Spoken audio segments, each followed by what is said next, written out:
good day. It's now the 5th of July, 2021. The more I look into the different things on federal law enforcement and everything else, the more I'm learning too. One thing I didn't know is that the United States Marshals Service has an international branch where they assist in locating fugitives who have fled the United States to foreign countries. Now, the offices are somewhat limited. They're in Mexico, I think Colombia, the Dominican Republic, and Jamaica, which is, where most of the fugitives probably flee.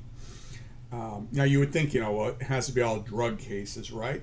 Not exactly.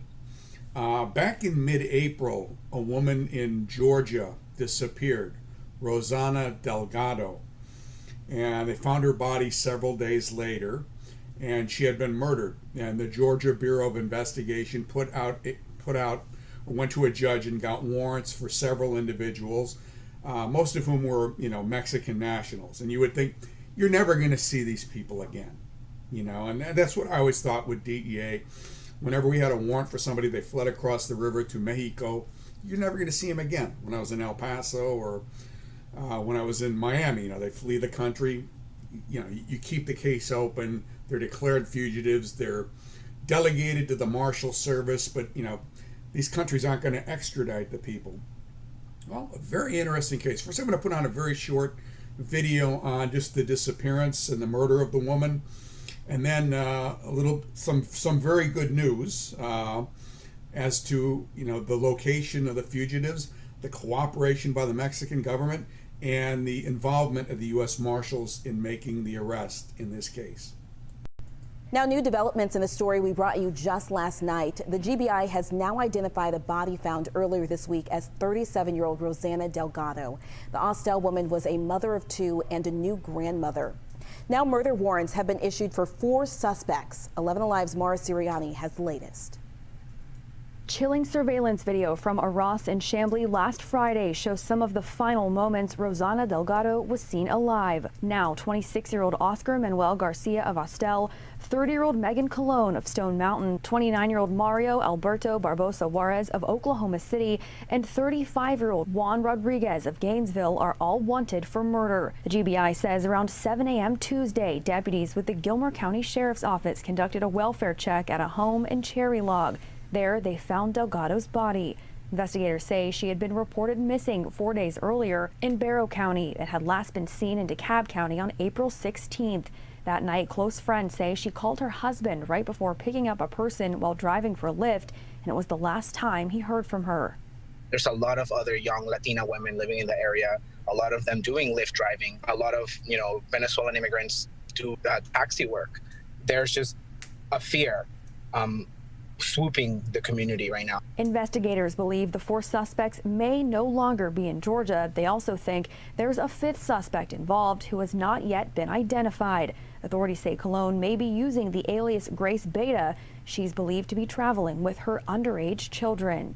Now, when you think that the marshals go after someone, you think federal crimes, right? Drug trafficking, offenses that are filed by federal agencies. But even like in a murder case, how could they have any jurisdiction in that because it's a state case, right? Well, this is what happens. If a person crosses state lines to avoid prosecution, that's a federal crime. It's called interstate flight to avoid prosecution. It takes about 5 minutes to get that warrant. It just comes from a U.S. magistrate, and then they're arrestable nationwide. Okay, and in this case, they're arrestable in foreign countries.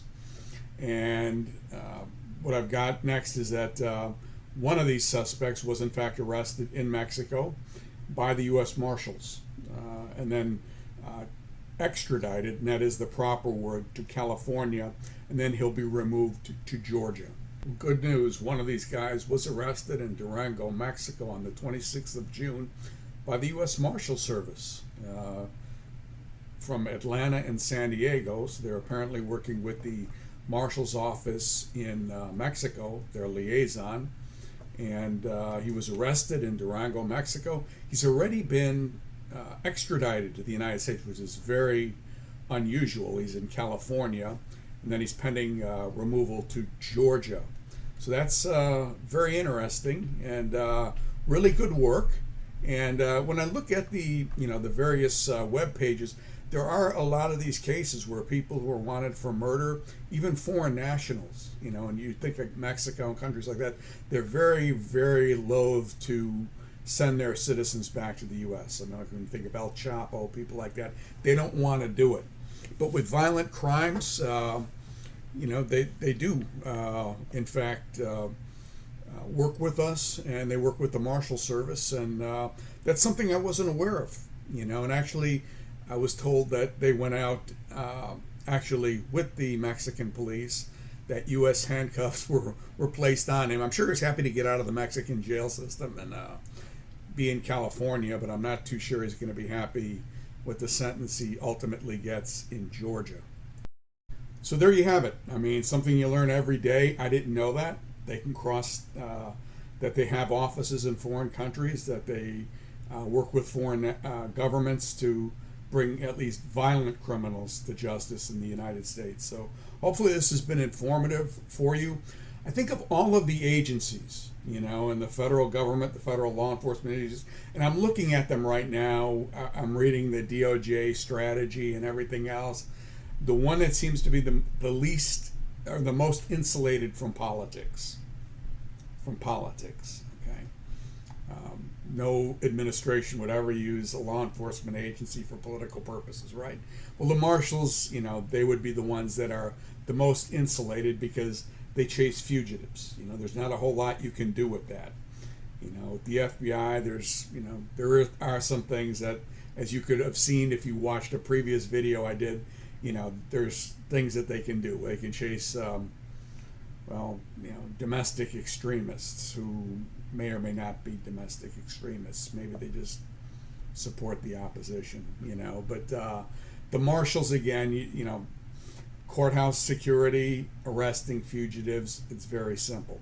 The DEA, we can repurpose them to be demand reduction people. Yeah, that's it, social workers. But there's not a whole lot you can do with them. So, I really hope those of you who want to get a job in that agency like it. My mom has been watching these videos, and she says, that's the best agency. So take it from my mom. For the next couple days, I'm not going to be doing a lot of videos because I'm going to be in Illinois visiting my mom, and my mom doesn't have Wi-Fi. So, certainly I will have access to email. So, keep emailing your questions, and when I return, these videos will return, okay? Thank you. Have a good day, and thank you for watching.